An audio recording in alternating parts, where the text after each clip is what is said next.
This is a Big Bear Dungeons podcast, where we explore mature themes including explicit sexual content, intense violence, strong language, and some adult situations possibly triggering to some. This podcast is rated 18+, and listener discretion is advised.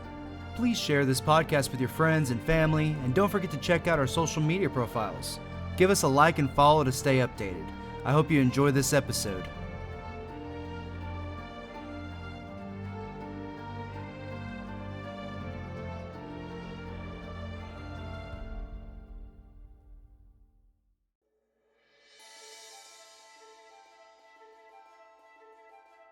Chance, I play Theraway Kimbo, former priest turned bard.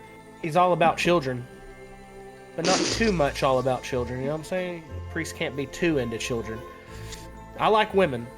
If you ask me, I'm going to tell you I like women. But I love children too. Yikes. My name is Tyler, and I'm playing as Sky Silverlight. In the real world, I was a very successful drug dealer, and in the D&D world, I am now going to be an epic wizard. I just don't know how epic my full potential is just yet. So I'm Zach, I'm your DM. So little fun fact about me is I live with 5 cats. Yes. I chose 3 and 2 were thrusted upon me by the good graces of the universe. You said fun fact, not sad fact. Oh. Fuck you, Chance. Dogs are superior. I don't know, man. These cats are pretty damn adorable. In our last adventure, our intrepid adventurers delved deep into the bottom layers of the mummy's pyramid, facing numerous challenges along the way. Despite their best efforts, though, they encountered many difficulties and ultimately failed their entire skills challenge. The journey was arduous, filled with traps and obstacles that tested their abilities to the limit. Upon reaching the treasure room, though, they made a shocking discovery. Their trusted friend Austin was there, but not as they remembered him. Austin, turns out, had deceived them by conjuring a major illusion of a treasure mimic, distracting them from finding the secret passage that he took to get to this room first.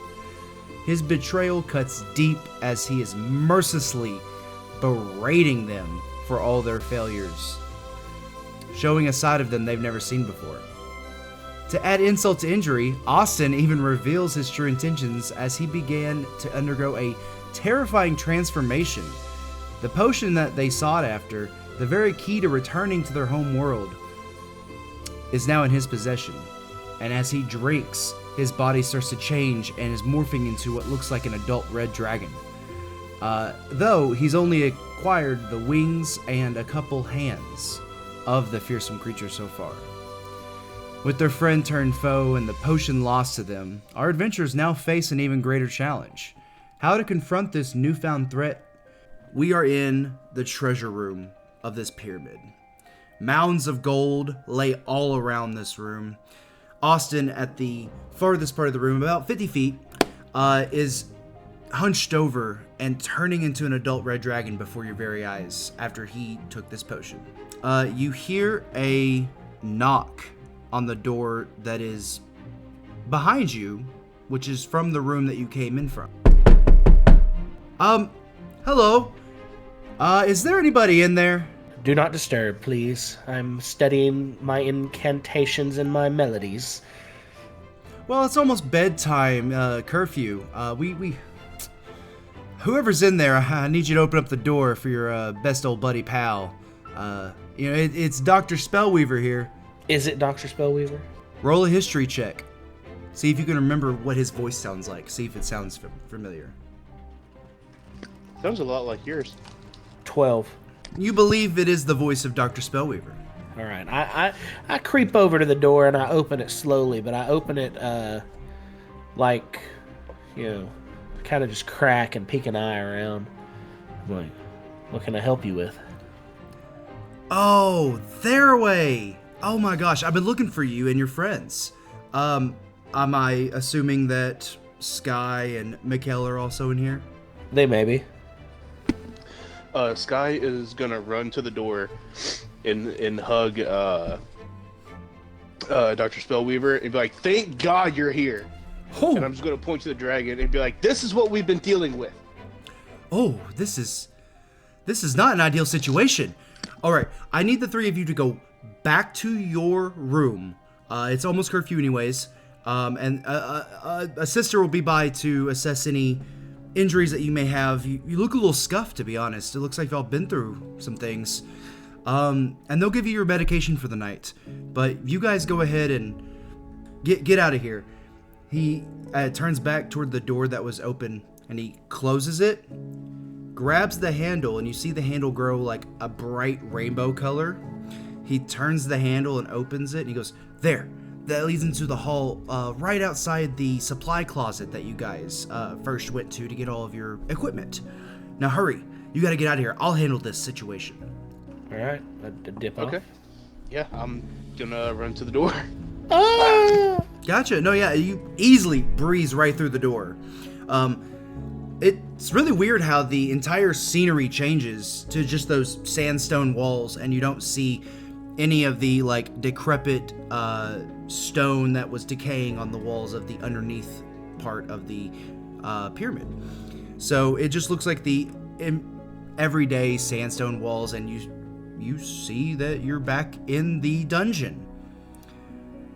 The door closes behind you right before you hear the yell of Dr. Spellweaver calling for brothers and sisters to hurriedly get down here. Sky is just gonna like rub his hands together and smile and be like, "Oh yeah, Dragon Boy's about to catch those hands, son." I'm gonna just look at Theraway and be like, "I suggest we just go hang out in the room, get our bearings together, because we just got our asses kicked. Maybe take a short rest, you know. Maybe take our medicine." Yeah, definitely take our medicine. Cool. So y'all head back to the room. Mikhail, Sky, and Theraway are all inside of the room, sitting on their own respective bunks, and you hear a knock at the door. It's a soft and delicate knock. It kind of raps in a tune. Dun da da dun da, bum bum. Hello. I'm here for your evening medication. Do you boys mind letting me in? My hands are a little full. Does it sound like the nurse that usually gives us our medicine? It sounds like the first nurse that came and took you from the jail to the mayor's office.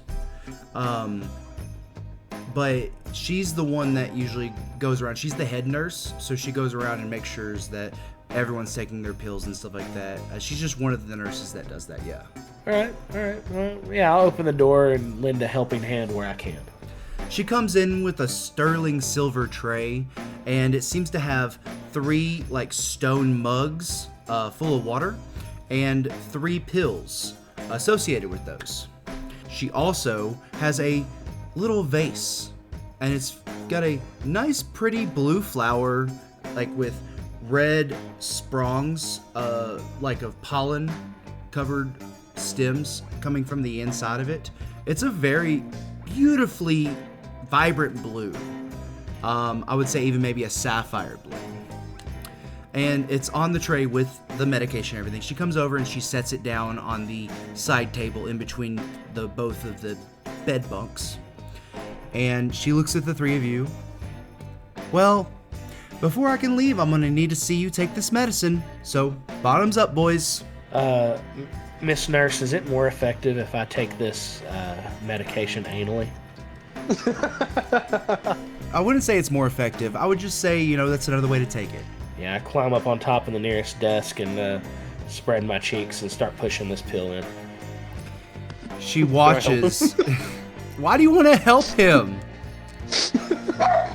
Hold my cheeks for me. Hold my cheeks. You can help if you'd like. There's not a check associated with this. It's sticking a pill up your ass. Yeah, but this is for the content. No sleight of hand? Give me a sleight of hand. Oh, wait, which God. one? Both of us or one of us? With advantage, because you're helping him, apparently. So, as Theraway bends over his bunk, dude, Megan's already giving me dirty looks. As Theraway bends over the bed, I'm just gonna clap my hands together, grab his ass cheeks, and just fucking spread them as far as I can. That frees up my hands so I can make sure the pill gets in there. Okay, what's your roll? That's going to be a 22. Cheeks spread. How well do I put it in there? Cheeks, How well do I do this? cheeks spread wide by the help of your best friend and top bunkmate. Oh, no, I'm a top. No, sir. I'm pretty sure Sky No, took the sir. top bunk. I'm not going to be referred to as a bottom, though. That's fine. Anyways, you were able to put it in there sufficiently. That's as far as I'm going. I got a 22. You better give me something more than that. How easily did it slide in? I consider myself to be pretty taut. I don't know. I think only Theraway would be able to describe what he went through. Ooh. Anyways, cool. Moving on. She looks on with a face that can only be described as horror-induced. She turns to the other two and goes, "Can you please just take this pill so I can go to bed?" I'll just take the pill like normal. While I'm crouched over the bed, I look at him and go, "You're going to take that orally?" Lame. She fails, so he successfully does not take the pill again. Wonderful, Mr. McKell. I really appreciate you just popping it right in, going straight down. I appreciate that. I think you're an upstanding gentleman here. She looks over at Theraway. Unlike some of these heathens. Wonderful. Well, that was my rounds. I hope everyone has a good night's sleep. Remember, do not get into any tomfoolery tonight, as tonight is a blood moon. What the fuck does that mean? It's pretty common this time of year. It means that there might be, zombies and werewolves that are supercharged, that might be roaming the land. Now, we are underneath the world, so we don't usually have any problems, but one or two usually pops up. So please be careful and do not leave the room as you're not supposed to. And you guys just allow these creatures to roam around your halls? Oh, the brothers are on heightened security tonight because they expect at least one to come out. So the brothers are in pairs of like 3, and they're walking around making sure that they can keep the entire dungeon safe tonight. Just another thing that God has blessed us with. How many groups of 3 do y'all normally have at one time? Like how many different, I guess, patrols? She narrows her eyes a little bit at you, and she goes, "Is there a specific reason you would like to know?" I just want to know how safe I am in your town. The head nurse turns around and exits through the door, closing it softly behind her. Sky is going to look at Theraway and say, "I don't know about you, man, but I kind of want to get the fuck out of this room."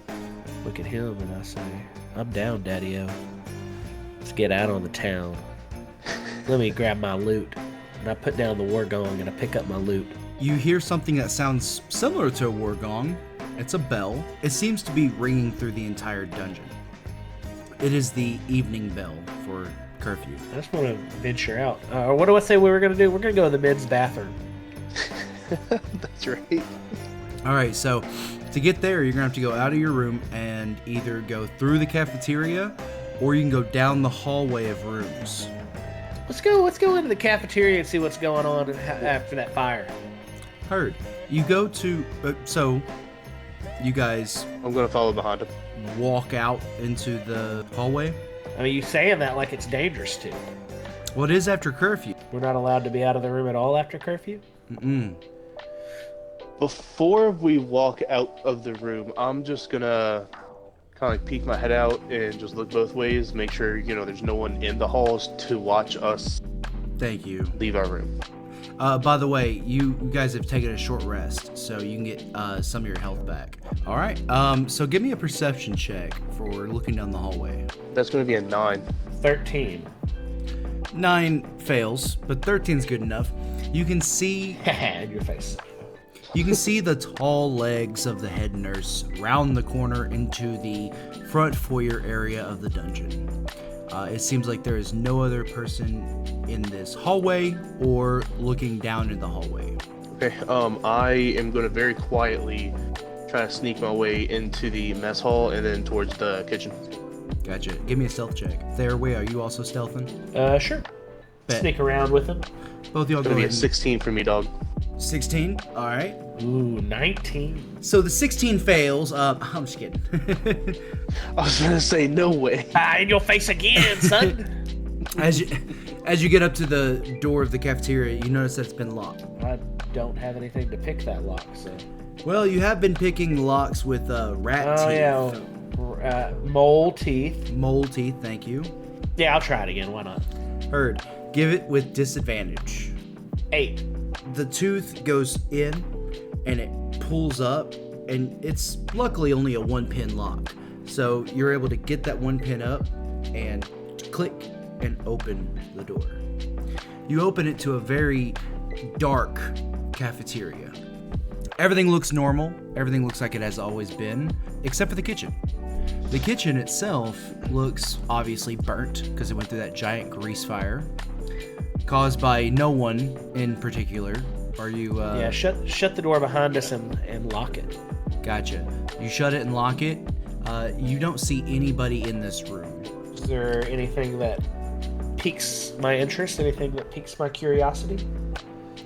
Give me an investigation check. So, Nah, not really. I want to cast my cantrip dancing lights and kind of just spread the lights around the room so we can see. Heard. Sounds good to me. very nice. You do that, and there's these little balls of light that seem to be dancing and floating all over the entire cafeteria. You can efficiently see everything in there now. If you want to go ahead and give me another perception check with advantage, you can. Or investigation. 14. Heard. Nothing really looks out of place. You find a trail of like little mice that seem to be going from the trash can into the kitchen. Other than that, nothing really out of the ordinary. I'm gonna follow these mice and see where they're going. I'm like making a sandwich. So both of you go into the kitchen, and Sky, you see that they go into the supply closet in the back.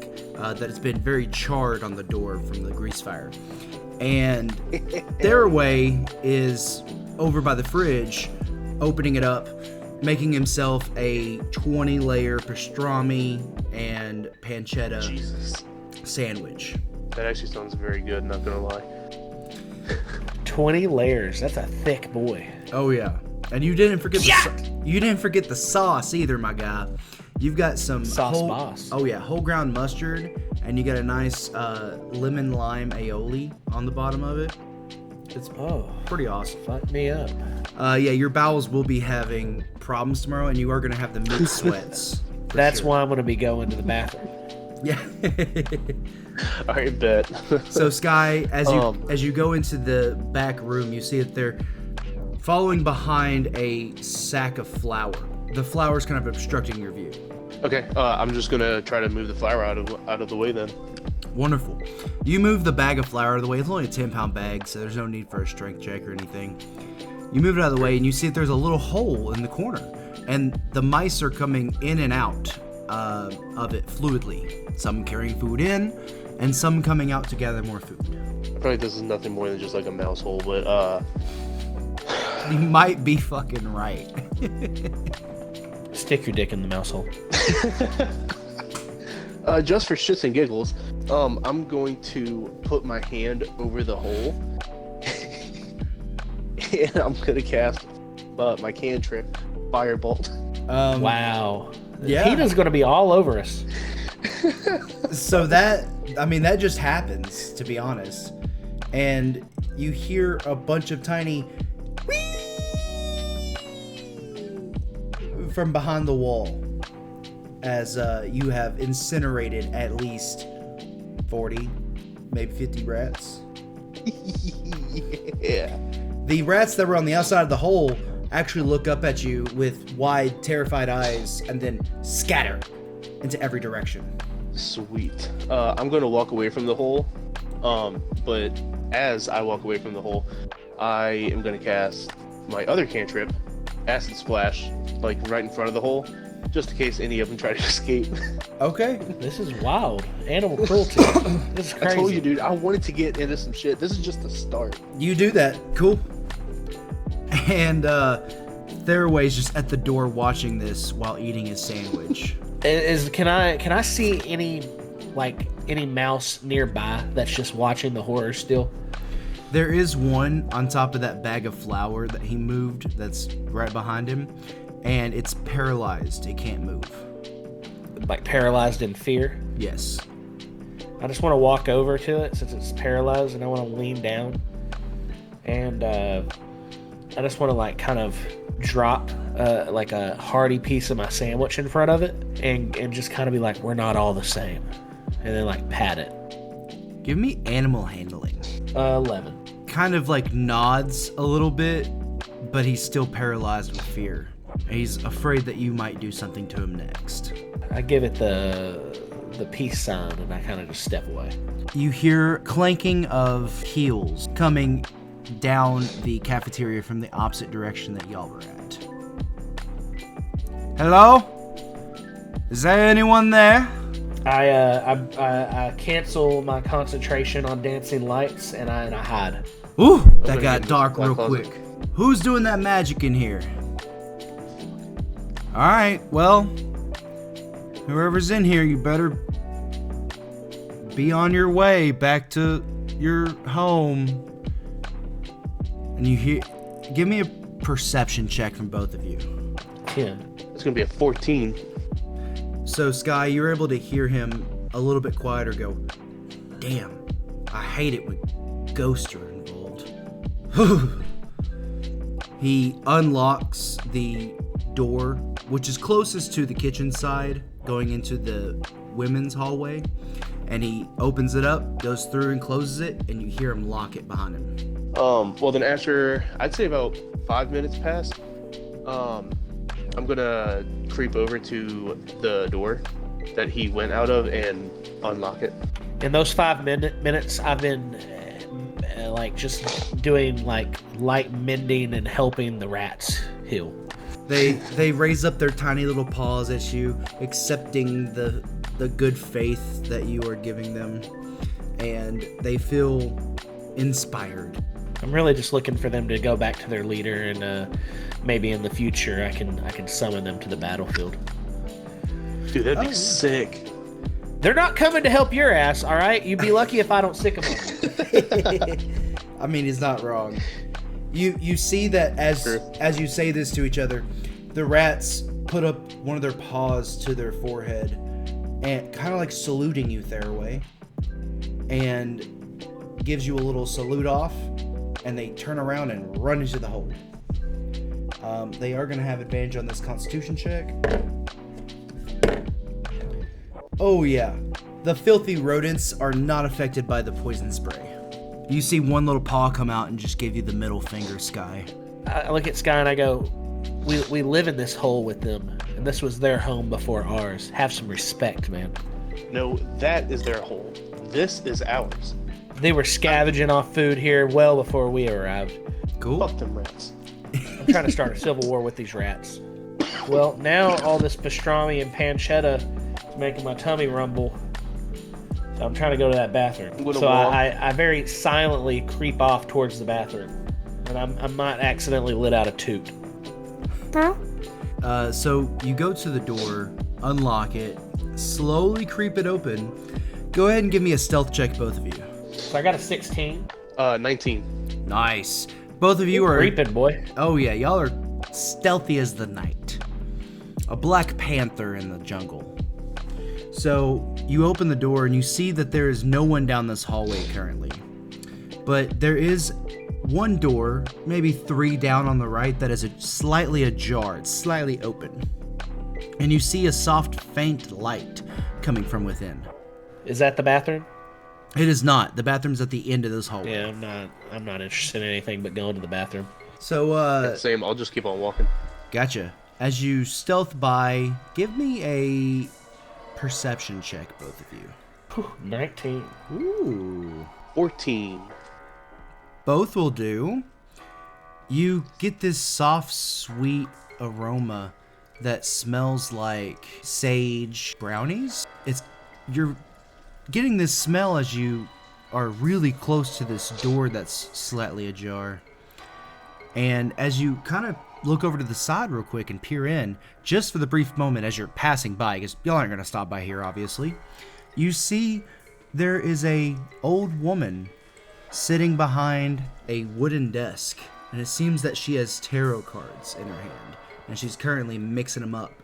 I'm going in that fucking room now. I'm I have to. clenching my butt cheeks. I gotta let out this fucking brown monster. I'm gonna pat Theraway on the stomach and be like, "You go on ahead. I'm gonna get these cards because I want them." I let out a toot that is almost the brown note, but not quite. Almost a brown note. Never heard that before, but I love it. I swear, only men are gonna listen to our podcast. We're gonna have no women. Oh, definitely. Theraway, you're gonna move on to the bathroom. I'm just gonna say after we're done with Sky's moment in this room, you will have finished up in the bathroom and came back. Does that sound good? Sounds good. Cool. Sky, what are you doing? How are you gonna handle this? So I'm just gonna very slowly open the door more. Yes? And Who's there? My eyes are not as good as they once be. Hello? Sky is gonna stand up, and I'm gonna say, "Oh, it's just one of the guards coming by, making sure everybody's in their rooms like they're supposed to be." Deception check. That is going to be a nat 20. So she looks at you and she goes, "Oh, honey, I appreciate that." And she snaps her fingers, and the sconces on the wall. The scones? I guess you're right, it's canon now. The scones on the wall light up into a bright, fluffy delight. Very flaky. And it seems to be emitting a soft glow. And she goes, "Oh, I see now. Shit. Skylar, how you been adjusting here?" I've been adjusting okay. See, you really came into your new name, haven't you? Skylar. It's Sky. Who is this Skylar person? Oh, we both know. You used to be a man named Skylar. You see her eyes start going cross-eyed a little bit and get real glassy. And she goes, "You went to college to help your mother and provide income through the selling of illicit drugs?" How do you know that? Oh, honey. Baba knows a lot of things. Baba? Baba can tell your future if you'd like. I'm pretty nifty with these tarot cards. You've caught me in a good mood, and I like you. So yes, I'll take a fortune. Yeah. Whatever it is you want to call it, yes. She lays out all of her tarot cards in front of her, in a long line. And she goes, "How far into the future do you want to see, dearie?" From down the hall in the bathroom, I want to let a fart go that's so loud and bassy that it's noticeable by both of them. Give me a performance check. Well, you know that's where I excel. I love that it's a performance check. 13. You hear, so Sky and the elderly woman, Baba, hears a brrr. This guy's just gonna start chuckling to himself. Baba looks at you even more cross-eyed and goes, "Was that you, dearie? Be sure to leave the door open. I don't want to smell that." I thought it was you old coot. Oh, it could have been.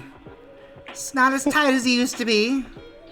Anyways, how far into the future? Oh my god. Yes, I know, old people are really disgusting. I get it. But how far into the future do you want to see? I'm gonna say over the next 2 years. She looks at you and goes, "Anything for you, dearie." And she lays out 2 cards face down and looks up at you. "Turn the left card." Now you're gonna roll. 17. You turn it over, and it's a man that is pulling an ox cart.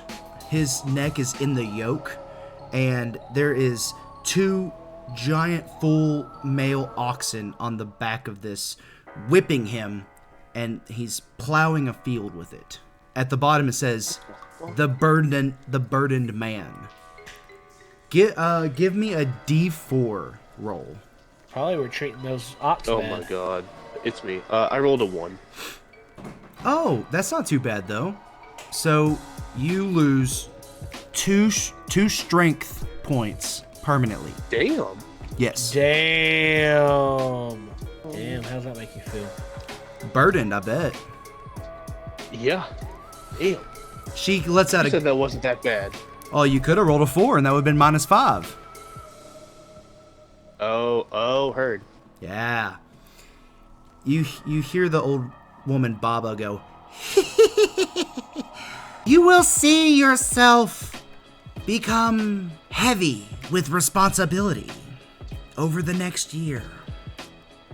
Now, turn the other card over. Roll for me again. I don't fucking want it anymore. Your hand feels compelled to reach out and flip it. You bastard. I let out another fart. Give me a performance check. 17. It's louder this time. As he goes to turn over the card, the old lady goes, "Ooh, I'm sorry about that. That was definitely me that time." Can the wind from the fart turn the card over for me? No. I thought about that actually, and no. Heard. I rolled a 15. Ooh. Rolling bad tonight. You flip it over, Yeah, tell me about it. and it's a picture of you gripped in the talons of a pterodactyl, and it's carrying you across the ocean. And at the bottom it says talons. What magical possessions do you have on you right now? Anything on you magical? Alright, I have a quarterstaff, a rod for arcane focus, and then a spell book. Okay, these are all items that you did have. They are all gone. They turn into sand in your hands. Fuck. You're getting fucked up right now. It's all the shit talking I did this week. I see what you're fucking doing to me, Zach. Baba goes, you will see your most cherished possessions turn into sand and floats on the wind, and they'll be gone. Do you wish to see more, honey? I'll do one more reading. Trust me, they're not all bad. She lays one down and goes, turn it over. Go ahead and roll for me again. 39. Ooh, you turn it over. Oh, you're gonna love this. You see a half crescent moon, and as you hold it in your hands, it's almost like it's holographic. You can turn it side to side, and it goes from a new moon to a full moon. And you feel a surge of energy come through you, and you drop the card as the bottom of the card reads moon. And she goes, honey, I don't think you understand. That's the wish card. Give me a D4 roll. 3. You have 3 wishes. Fucking right. Let's go. I'd wish for your 2 strength back and all your magical items. You got 1 left. Okay. I am going to go ahead and use one of my wishes. Heard? What do you wish for? They hear the toilet flush, and I start sneaking back down the hallway. Heard. Okay, heard. Then I'm going to wish for... I'm just going to wish for my quarterstaff back. For now.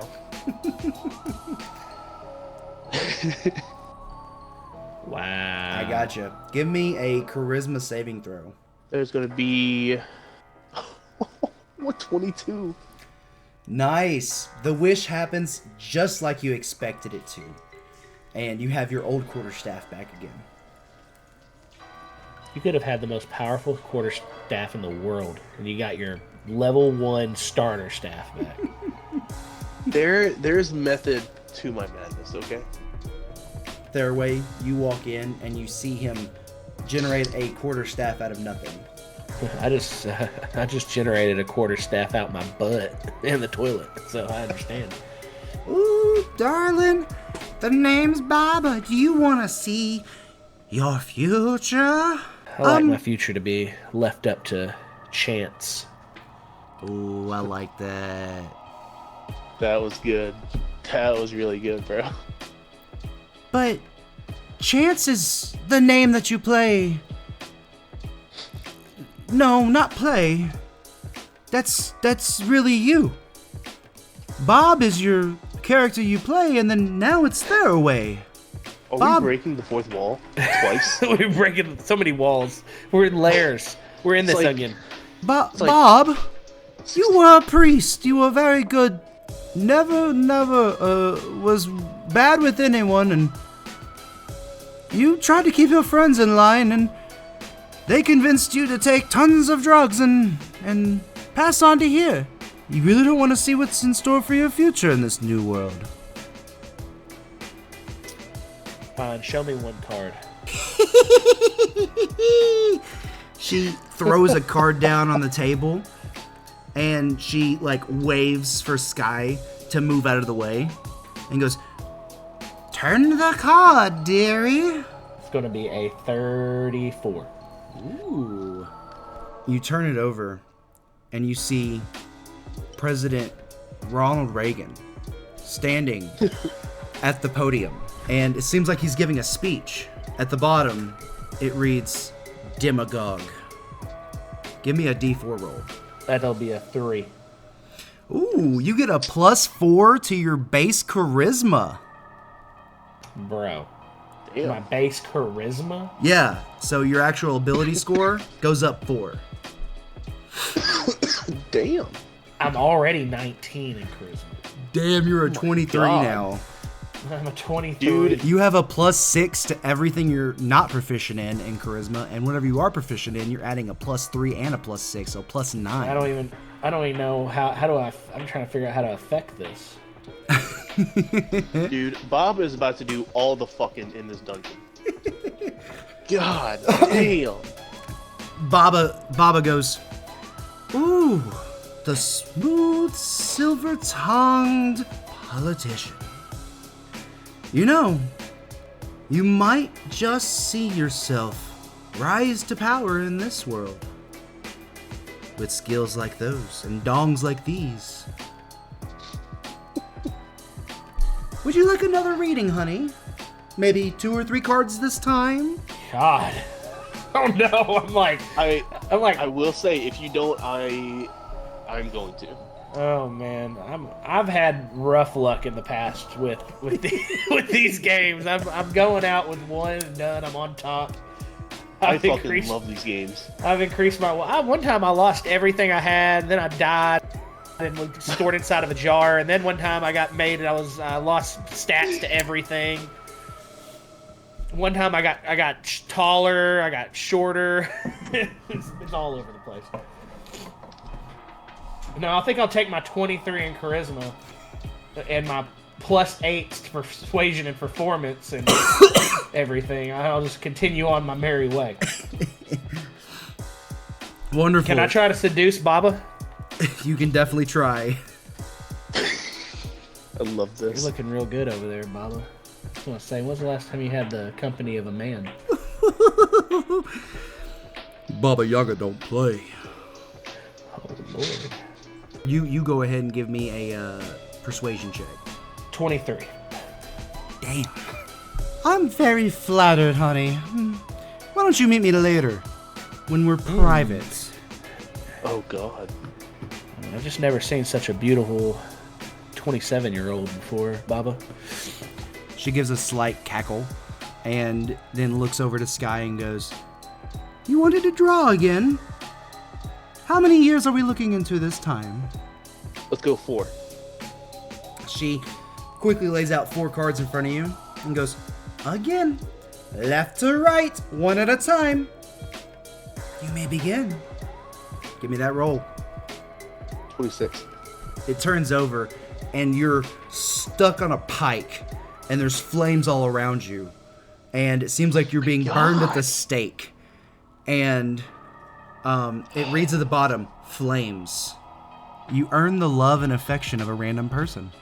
Ah, love is in your future, honey. Love so hot that it burns you to the core. Be very careful, because she'll not seem like the one, but she is. Very, very vague. I'm hearing.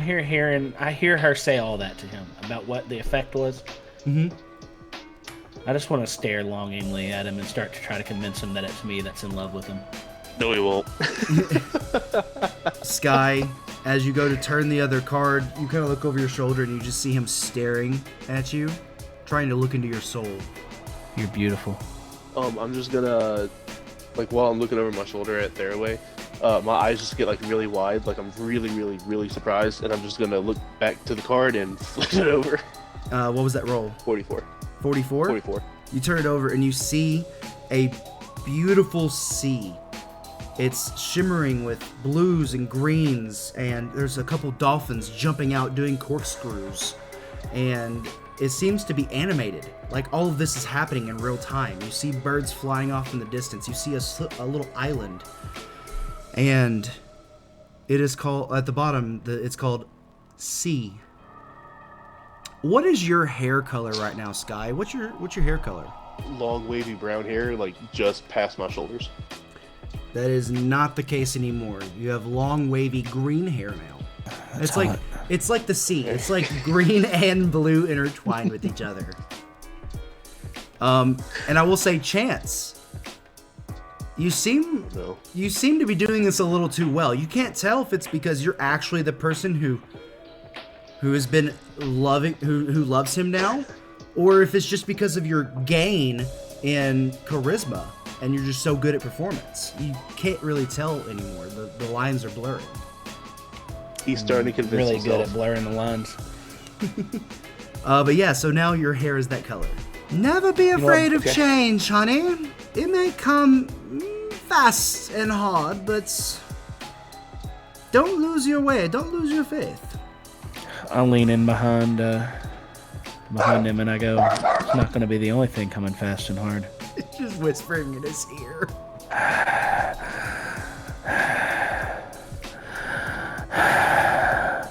With this heavy breathing ASMR in your ear, you go to flip the third card. Roll again.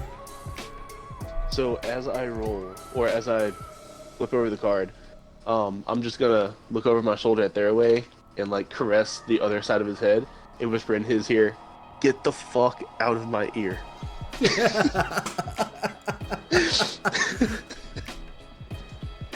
I rolled a 30 on that one. Ooh. As you turn it over, you see a giant rock titan that is roaming across the ground and slamming into the mountainsides as he's passing them. And at the bottom, it reads Titan. Give me a 1d4. It's gonna be a 3, big dog. That's a +4 permanent bonus to your strength. Hey, we got it back! Let's go. I think I'm confusing myself over here. You see his muscles kind of just like double in size, like he's starting to flex them, but he's not flexing, he's just relaxed. He's kind of got this like gym bro attitude now, kind of like Mikhail has, who's like sleeping in the bunk taking a long rest because he's a loser. Dude, I'm about to play into that so fucking well. With strong strength comes great responsibility. Turn the next card. I'm getting tired of y'all here and I'm ready to go to bed. But I want to flip one more. She throws one out and says, "Do it together." Mine's gonna be a 45. Ooh. And you turn it over, and it's that like really giant shoe with all the gnomes living in it, like the family of like 100 of them. And at the bottom it reads shoes. You gain a feat. Hold on, what? He gains a feat. That's the joke. Like F-E-A-T? Or F-E-E-T? It's both. Or is he getting 1 foot taller? Dude, I didn't even think of it as a joke like that until you said that. I'm so happy he caught on to what I was doing. I'm so happy. Yes. No, you actually do grow a third leg and foot. And you also get to pick a feat that is for, like, you know, an actual feat in D&D. It's just that easy to give yourself a feat. Weirdo with your third leg, though. 49. Ooh. Rolled a 98. You turn it over and you see Santa Claus riding on his reindeer-driven sleigh. And he seems to have a couple elves in the back holding some gifts in their hands. And one of the elves is throwing the gifts, presumably, like, to the chimneys for the kids. At the bottom it reads, gift. You get a major magic item. It's going to be a random one. So let's see what you get. Go ahead and give me a D100 roll. I'll make this one of my personal homebrew items. 45. You feel this armor that clasps to your body almost instantly. This armor is a heavy plate armor, and if you attune to it, then you are proficient with this armor while you're wearing it. It's a +1 bonus to your AC, and you can understand and speak Abyssal.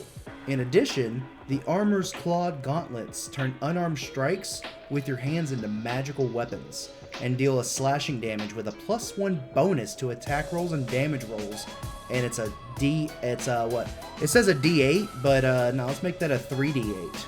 Baba goes, honeys, I need my rest. That was a lot of fortune reading in one sitting. Leave and please do come back.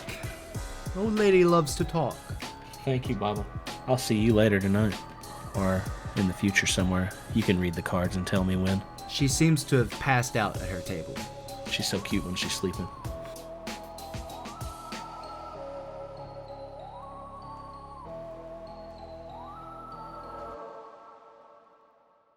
I'm gonna make my way out the room then and head, I guess, like down the hallway, like west towards the like the jail area.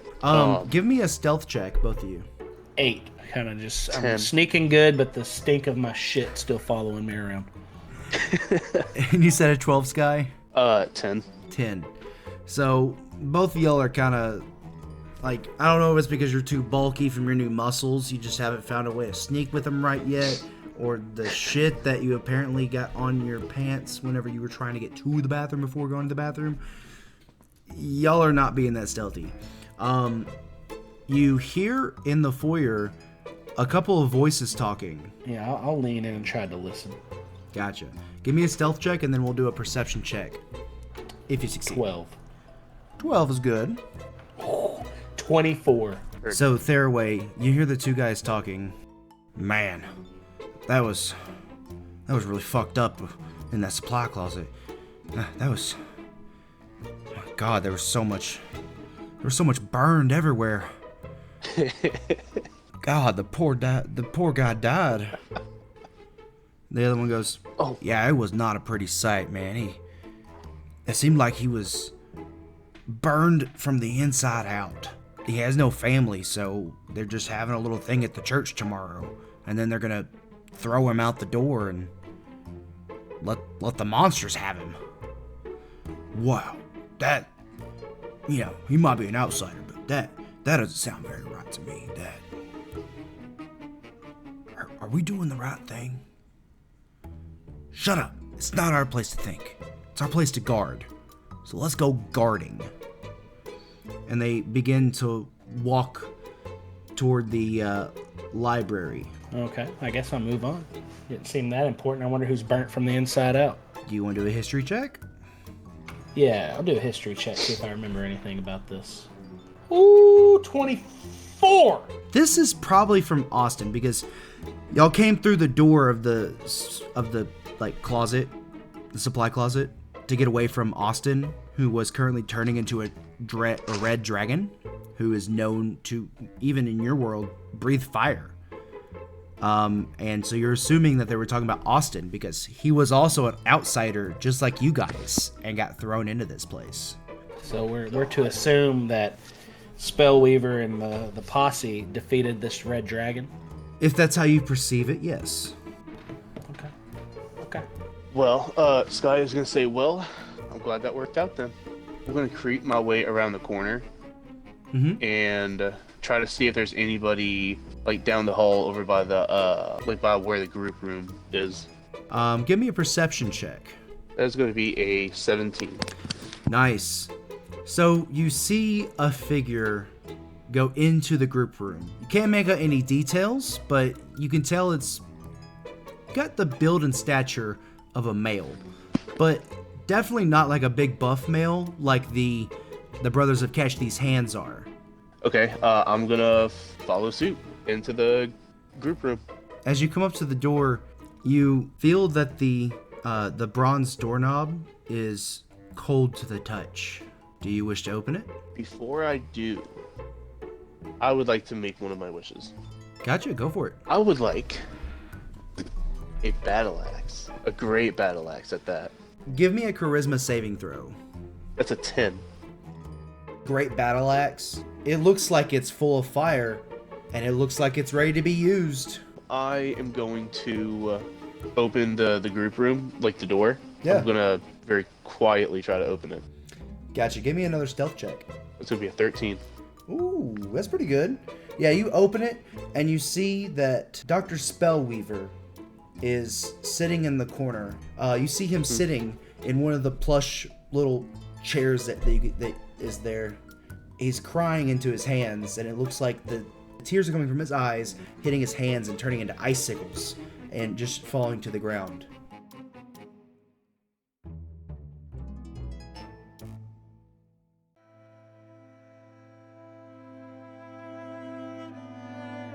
Can I try to pickpocket him? Sure. Yeah, sleight of hand. So I'm gonna reach into his pockets, and I'm looking for a key. Let me get a 22, baby. You reach in and you find a ring of keys, and it has 6 different keys on them. They are labeled. I'm gonna make my way like back out of the group room, and I'm gonna go into the bathroom, and I guess I can't just produce some flame from my hand, can I? You can't do magic. The book is where you referenced all your spells, and the rod was basically your wand. Hey, Theraway, you wanna give me a little bit of light here, buddy? Yeah, I mean, I can get us light. I'll cash that cantrip again. Dancing lights. Dancing lights. You shine so brightly. Anyways, it is now illuminated in this bathroom, and it seems like it kind of still smells like Theraway. Everybody loves the smell of their own brand. Can I roll with advantage while I'm smelling my own poops? To any perception check, yeah, sure. Any changes to the smells in this environment, I'll be keen on. Is there a key that says office? There is. Like president, mayor. Okay. There's one that says office number 2, office number 3, master office, and then there's blue room and green room. When we go into the green room, we can see what's behind the curtain. Gonna sneak my way past this dude again through the group room, and I'm like while holding on to the master office key, and I'm gonna try to like shimmy my way to the office door. Hard. Give me a stealth check. And heard it's gonna be a 15. As you're coming across this very dark room, you step on a rubber ducky that goes squeak. The sobbing stops from Dr. Spellweaver for a moment as he looks up, and he goes, Sky, is that you, my bud? I've got some tragic news, buddy. Does you see the keys in my hand? Yes. Hey, bud. I know you liked Austin, man. No, not really. Honestly, he was always kind of a douchebag. Why? What's up? What happened? He passed away. Y'all killed him? No, we were trying to subdue him, and we were trying to get him to throw up the rest of the potion that he put inside of him, and it just burned him from the inside out. There was nothing the sisters could do. The damage had already been done. And it's just so sad to always see a crazy one go, because they really brighten our lives. What are you doing with those keys?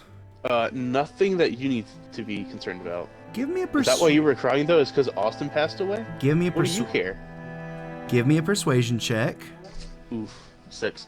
He wipes the tears away from his eyes, and he stands up and he goes, I'm gonna need you to hand those keys over to me. No. I'm gonna take my new axe, and not with the blades, but like with like the blunt side of it. I'm just gonna try to knock him in the head as hard as I can, just to knock him out. Interesting choices being made right now. Give me a strength check. That is going to be a 17. That definitely hits. Roll for damage. Let's go. God damn. 32. 32 damage. Is that just from the fire, or is that also from the slashing? Well, no, I'm not trying to slash. I'm trying to hit him with the blunt side of the battle axe. Oh, okay, cool. If that makes sense. The bludgeoning, my bad. Yes, yeah. Cool. What is the bludgeoning separately? Separately, the bludgeoning is 11. Cool. Jesus. Dr. Spellweaver takes 11 points of damage, and he is knocked out as he hits the cold sandstone floor.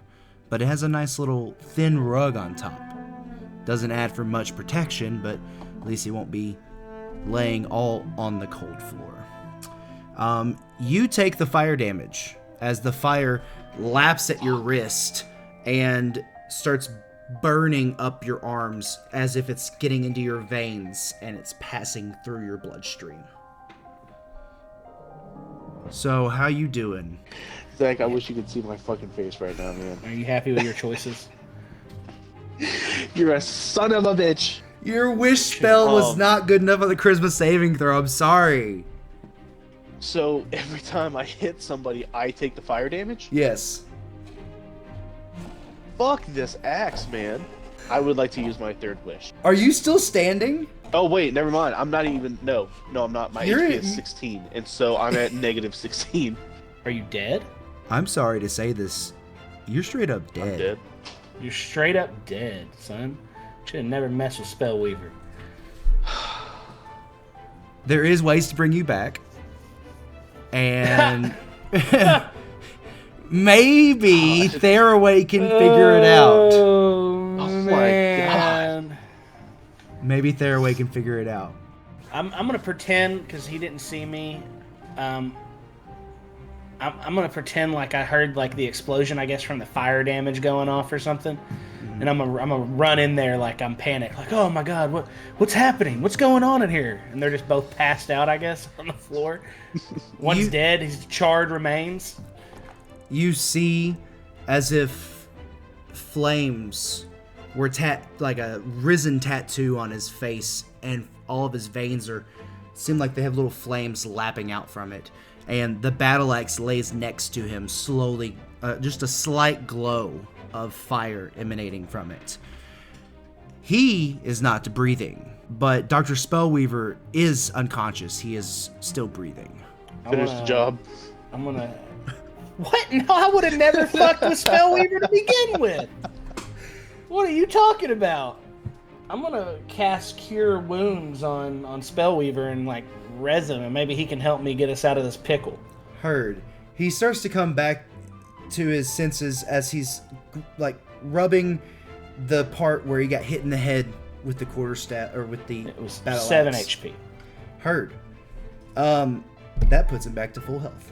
He kind of sits up and goes, "That little bastard struck me."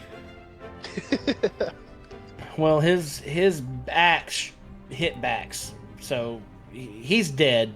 I don't know what's going on. Oh, no. I heard No, not another one. Not another one on the same goddamn day. He comes over and he starts doing CPR. He rolled 2 2s. No. He's just bashing his fist Can and I get a forearm. bardic inspiration on this? Yeah, sure. Let me grab a D6. Oh my god, what is going on? Or you could give it to yourself and try it. I mean... Get out of my way, Spellweaver, I got this. He kind of just like curls up to a ball in the fetal position and is just rocking back and forth, crying. 14. Don't you die on me, you son of a bitch. As you're doing CPR to another one bites the dust in your head, because everyone does that, obviously. Don't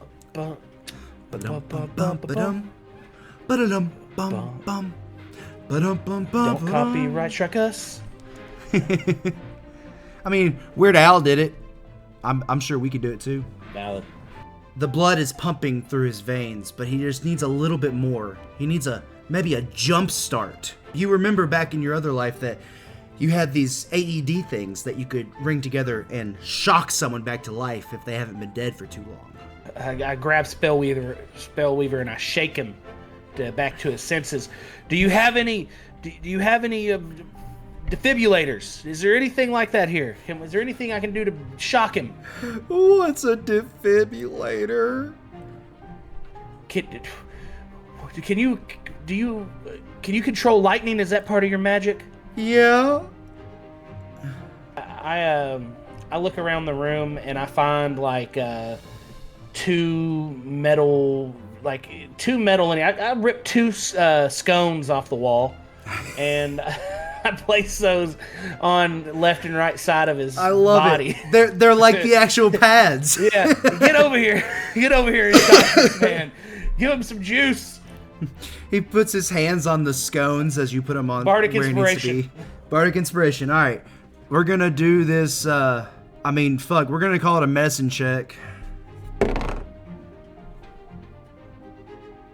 He didn't just roll a nat 1. Your face is telling me nat 1. It better not be a nat 1. It's a nat 1. Oh! You just fucking had to go and do this, didn't you, Sky? You just had to go and fuck around. Oh my god. I'm really trying to help you. I swear to God, I really am. Oh my god. Does this mean I'm fucking done with the campaign? Well, let's get through the session, okay? And I want to hear more from Sky, okay? I want to hear more from Sky. I feel like he's being too quiet right now. Well, Sky's dead. He can't fucking say anything. I'm kidding. It's okay. We're gonna figure this out. He grabs both the scones, and Theraway yells, "Clear!" And with a giant flash of lightning, it hits the scones and travels through Sky, but also through Dr. Spellweaver and Theraway because he's so close. Theraway, give me a dex saving throw. Ooh, 23. You'll take 7 points of damage. Dr. Spellweaver is going to take the full amount of damage, which is 14, and he passes back out. But that's not good. As you look down, you see that the scones are still charged, and like there's still a bit of lightning in them. I give it everything I got. I reach down and I can't let my very potential lover go down this way. I take the keys and I run over to that room. I start trying keys frantically at the door. Give me a sleight of hand. And I would think that Bob is like freaking out at this point, right? Yeah. I'm freaking out. My friend's down. It's total chaos right now. With an 8, it drops in your hands, and you lose a few precious seconds to save your friend. Oh God! Give me another sleight of hand. Damn it, Sky, we're bringing you back. 15. Good. 15's good. Yeah, this time you throw them up. I'm kidding. So you put one in, and it opens the door. And it reveals a darkly lit room. It seems like a single candle's on, and the mayor is sitting behind his desk, and he's like writing down on papers. Mr. Mayor, this is an emergency. I need your help. Oh God, Spellweaver's down. Sky's dying. He's dead. Oh God. Whoa. Hey, calm down. Calm down. What's going on? We're in the next room over. Oh, I don't know what Sky was doing. I heard a commotion. I rushed in. Spellweaver was on the ground. Sky was dead. I helped. I healed Spellweaver. We began trying to resuscitate Sky, but nothing's working. I remember I'm trying to find some electrical source to maybe shock his heart back to beating. And I remember that there was a fixture in here that struck Mikhail, and I don't know what I'm doing. I just need help. Help me. You know what? That's not a bad idea. You bring him in here right now. We're gonna put this damn god to use for once, aren't we? Bring him in here. Hurry. And run in there, and I grab his body. I drag him. You drive him. I kind of want to believe that there's already mice enacting the revenge, and they're kind of like nibbling on him. That's what I'm picturing. Is that he's sitting there already? There's already mice trying to nibble on him. As of right now, you don't see any mice anywhere. But give me a perception check. 19. You do see 2 mice peeking their heads around the door from the hallway, and they're peeking in, and it seems like they have like ninja masks on, and they're just peering at Sky and nodding at each other and squeaking. My friend's not yet. He will have his day, but today is not that day. Squeak, squeak, squeak! And then they rush off. I grab him and I'm dragging him across the ground. Heard. You pull him in there, and it seems like Dr. Mindbender has constructed some crude, like, soldering on metal to, like, connect it to the light fixture thing so that he could actually touch it to the body. And he goes, all right, you might want to stand back, and we're gonna roll. Are you gonna bardic inspiration him while he's beginning to do this? Yep.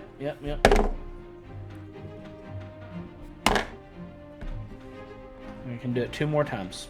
He got a 25. Oh, we're saving him.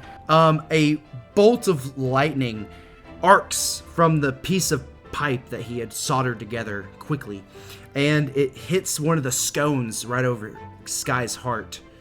And you see as Sky's eyes just open up, and a breath of fresh air comes in, followed by the smelling of barbecued meats hitting his nose. Of what? Did you say barbecued meats? Yeah, because, like, you've been, like, seared. You're like, what the fuck just happened? Did I die? Yeah, you were dead. Yeah, you Oh my god. you had us for a real scare there.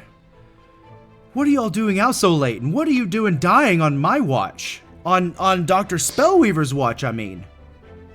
Well, he's passed out in the other room, so he wasn't much help. Oh, I'm gonna have a talk with him. He was on guard duty tonight and for the group room. He starts grumbling underneath his breath as he goes to sit back down, as it seems like he's pulling out a piece of paper. He's not gonna go check on Spellweaver. I'm make gonna sure run he's back even in there. I'll run back in there and make sure he's all right. God damn it, Chance! I needed the mayor to go check on him. Don't get to this man. Your plans are no longer enacted anymore. You died. Clearly. You killed yourself with your plans, and now you're still scheming? Yeah. So he looks up at Sky and goes, I will be in there in a minute. I am writing up this disciplinary form for him so that when he wakes up by my hand, I can give it to him. He finishes it up real quick and signs it really fast and pretty hard, pen to paper. And he rolls it up and puts a little red ribbon on it, and then he seals it with a little wax seal.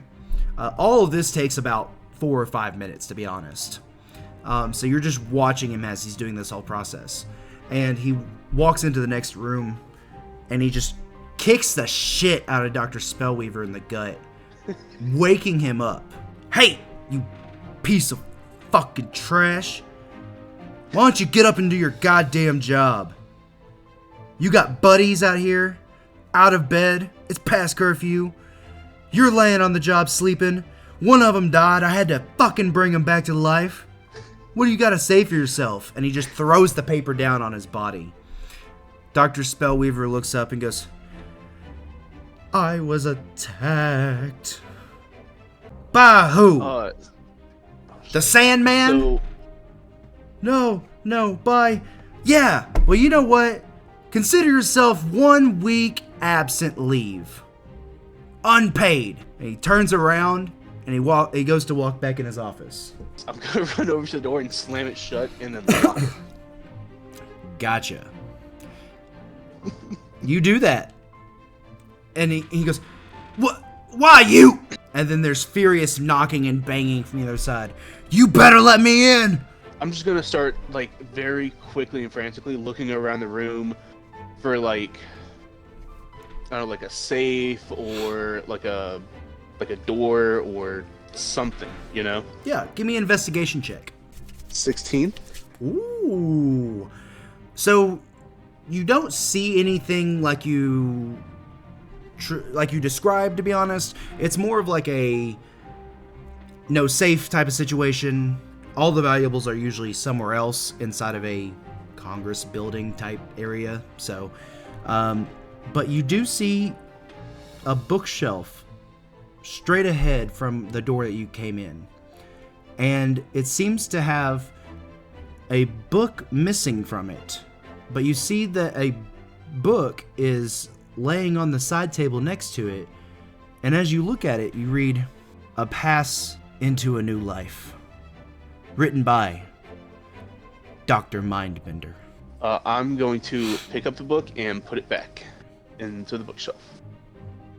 Heard. As you do this, it seems like all of the books kind of just tighten and clench together, and the bookshelf starts to open a little bit. Like if you push on it a little more, it'll fully open. Okay, I'm gonna open it up then, all the way. When you do that, you see a pedestal down a sandstone brick little alcove hallway. It's maybe 10 feet deep. There's nothing in here except for this pedestal, and it has a blue and silver key sitting on top of it. I'm gonna take off one of the keys off the keyring and swap them. Heard. Give me a sleight of hand. How does a 12 do? 12's alright. You're able to swap it, but as you change it out, you realize that the blue key is weightless. It just seems to be sitting there in the air. And the pedestal starts sinking into the ground. Oh my god damn it. Are you kidding me? You hear this rumbling happening around you, and a soft growl eventually getting louder and turning into a roar as a panel opens up. And it's just a little 3 foot by 3 foot panel, but there's a tiger in here growling at you, ready to pounce.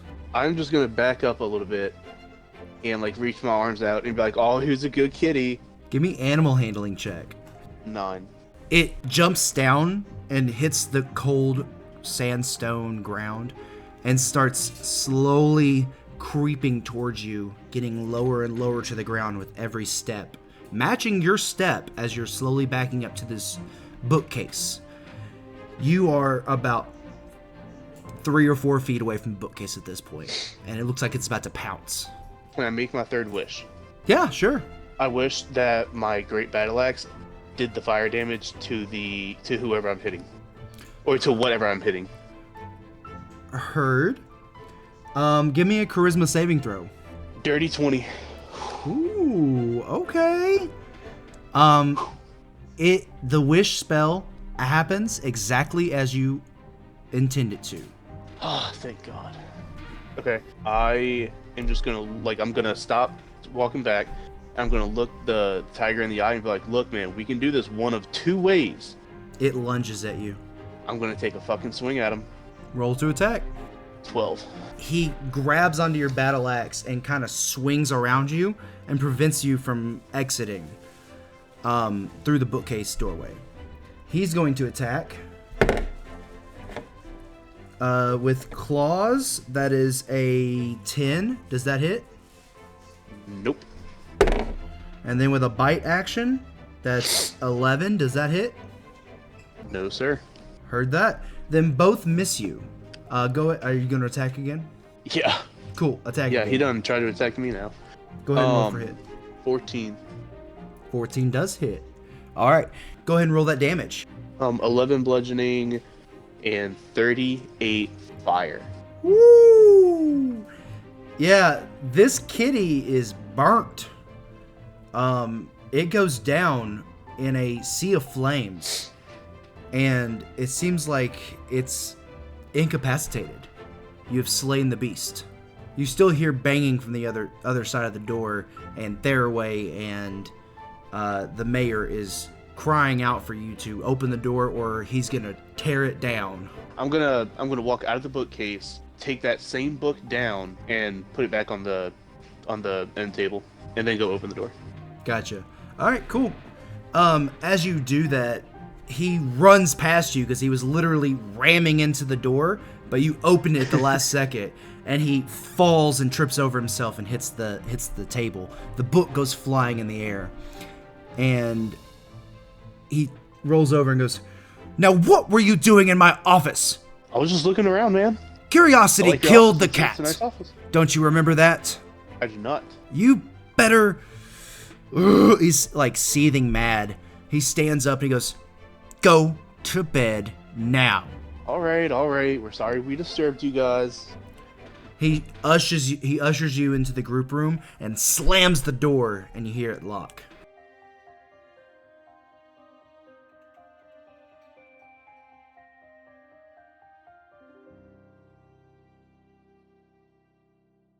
As you're walking out of the group room, I'm assuming because you're moving on, you hear faintly through the door, "No, not Ginger. Oh, my poor baby girl." Dr. Spellweaver is nowhere to be seen, by the way. I'm going back to my room. I'm tired of this. Yes, I'm also going to make my way back to the room, and I'm also on the way going to make an Arcana check. Gotcha. Do it. It's going to be an 11. This blue and white and silver that is roaming around this key looks very familiar to you, like you've seen it before. Perhaps on the first day that you were here. You see the guards are rushing past you as they seem to have gotten some information. And they seem to be running somewhere to take care of a problem, it looks like. They're running with such a quickened pace. Metagaming wise, they're like reacting to what you just did to the mayor, yeah. It's probably going to be to come fucking find me. You remember that this is the same swirling pattern, colors, the same feel from the magic from this is the same as that arcane lock that's on the front door of the dungeon. Yeah, boy. As I figured. I am just going to put the key in my pocket and just hold on to it. As you're coming to your door, to your room, you see that Theraway is getting ready for night, and you see that Mikhail's already gone to sleep. And behind you, there's the yelling of the brothers. And they're saying, shit. "Sky, get back here and meet your maker!" And there seems to be 9 of them running at you. Oh no. Something in the wall next to your head kind of starts forming, and it looks like it's a mouth, but it's still part of the wall. You see eyes appear, and ears, and eyebrows, and it says, "Sky, you remember your fortune from Baba Yaga, don't you? You need to run. You need to get out of here and fulfill your destiny. You have the means, do it!"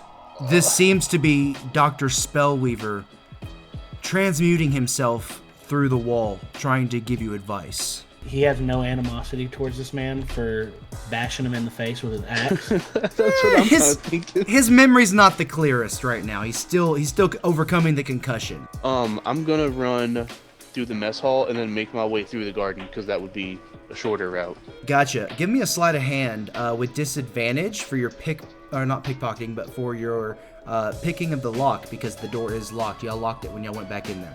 Oh, fuck, that's right. Dr. Spellweaver looks over and goes, "I'll help you. If you promise to take care of Lisa. She's my daughter and she's on the outside. I've been trapped here for too long. I never get to see my little darling. Please make her very happy." Dr. Spellweaver, if you'll help me get out of here, I will do whatever you need me to. I will take care of your daughter. He tells you to stand back a little bit, and he's going to cast Fireball on the giant oak doors and just blow them to pieces and set them on fire, opening the mess hall for you. I'm afraid that's all I can do to help. Now run. Run to your destiny, young one. And he molds back into the wall as if he was never there. I'm going to run through the mess hall. I'm going to run through that door, down the hall, and make my way to that arcane door. You do see that there are a couple of Sisters of the Fae coming out of their rooms. They're kind of confused about what's going on as you run past them. But you get to the arcane door, and you see that the key in your hand is kind of vibrating like it wants to be used. Give me an Arcana check. How does a 12 do? 12's pretty good. You see that there is a keyhole that seems to be like moving around, and it looks like it's like rotating. Basically, so there's like 3 different rings, and it's rotating every so often. And when you touch it, the ring always goes to the right, but it affects the other rings by going left and then right. And you have to figure out like the puzzle to get it open. Now that you kind of know what you're dealing with, give me a investigation check. No, base intelligence check. Just an intelligence check to see if you can figure it out. 8. With an 8, I was just good enough to figure it out. You're able to. Wow. It's gonna be in the barely nickest of time, because the guards are gonna almost be reaching you, like basically one movement away, before you can get it figured out. Put the key in, turn it, and you see the magic fade away in front of you, and the door slowly, creakily goes open, and you see a long, dark dungeon cave tunnel. One of the guards speaks out and goes, "Hey, don't you dare leave this place! We are in lockdown for a damn good reason, and mostly because of what you've done tonight, and you need to stay here and answer your crimes." Sky is just going to look at him, smile, wave, and shut the door, and haul ass down that door, or down that hallway. Heard. As you close the door, though, you see a little, like, option pop up, and it seems to be that same arcane lock. And it's like, lock, question mark? Yes, lock it. You lock it, and you hear as the guards kind of pile up on each other as they're hitting the door. You are making your way down this long, damp cave, and you eventually see a small bit of light off in the distance. And as you get closer, your eyes start adjusting to it, and you emerge from the dark confines of this dungeon cave. You're greeted by a breathtaking sight that takes literally your breath away. You kind of gasp and can't breathe for a second. The moon hangs high in the sky, casting a silvery glow upon the expansive plains that are stretched out before you. The night sky is a canvas of twinkling stars. Hundreds of thousands, if not millions, are scattered across the heavens like diamonds spilled upon a velvet cloth.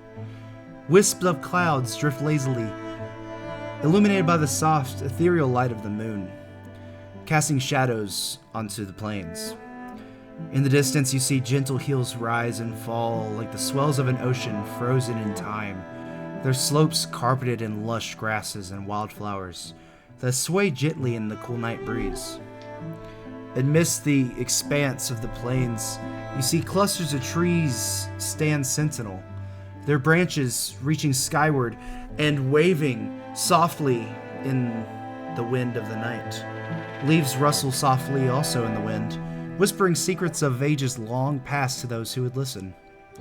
The air is alive with the sounds of the night, the distant call of nocturnal animals such as owls and frogs, a symphony of crickets. As you take in this panoramic vista, you can't help but feel a sense of wonder and awe at the beauty of the world around you. This moment is made of pure magic and a reminder of the infinite wonders that await you in this new fantastical realm.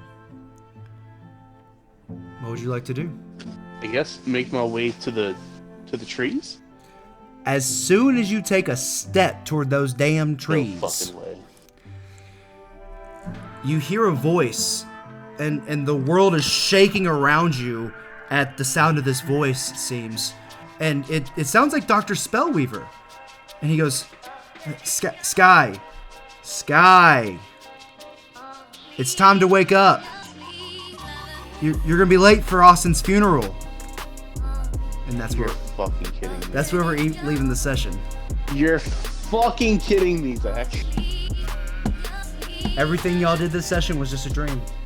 It was that blue flower that the nurse brought in, if you want a metagame now. It was the Dreamweaver Daisy. You are officially my least favorite DM ever.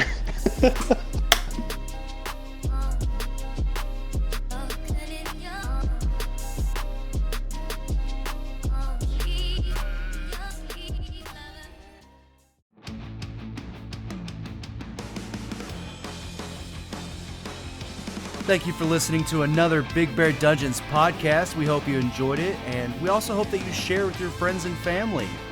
Check out our social medias, and we'll see you next week.